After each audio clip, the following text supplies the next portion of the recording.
تازه خبر د طالبانو مشر ملا.هیبت څنګه راڅرګند شو. طالبانو تازه څه اعلان کړی دی. ملا.هیبت چیرته وینا کړې ده. جزئیات په ویډیو کې وګورئ او چینل سبسکرایب کړئ. لیدونکو السلام علیکم. د طالبانو مقاماتو ویلي دي چې د دې ډلې مشر ملا.هیبت اخندزاده په کندهار کې په عام محضر کې راڅرګند شو او څو دقیقې وینا یې وکړه. د طالبانو د مشر د دې وینا هیڅ ډول عکس یا ویډیو نه ده خپره شوې او هغه ته منسوب په غږیز پیغام کې ملا.هیبت د افغانستان سیاسي مسایلو په هکله نه دی غږېدلی او یوازې طالبانو ته دینی او مذهبي پیغامونه ورکړي دي.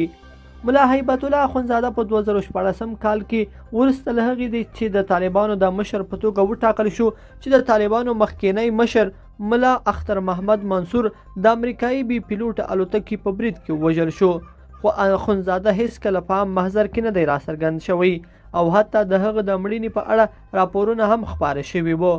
د طالبانو مقاوماتو د یکشنبې په ورځ د اکتوبر په 14 نیټه وویل چې ملا.هیبت د شنبې په ماښام د سختو امنیتي تدابیرو په ترڅ کې په کندهار کې د دارالعلوم حاکمیه په مدرسه کې راڅرګند شو.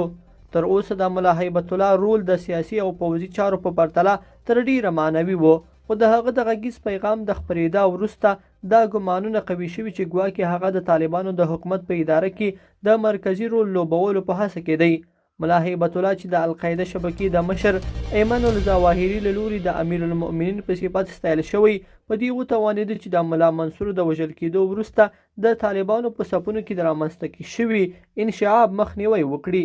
د طالبانو ډله په ځینو وختونو کې ملا.هیبت له ادرس نه پیغامونه خپروي او د هغه وروستی پیغام د روان کال د سپټمبر په 9 په افغانستان باندې د طالبانو د بریا 3 اونۍ وروسته خپور شو.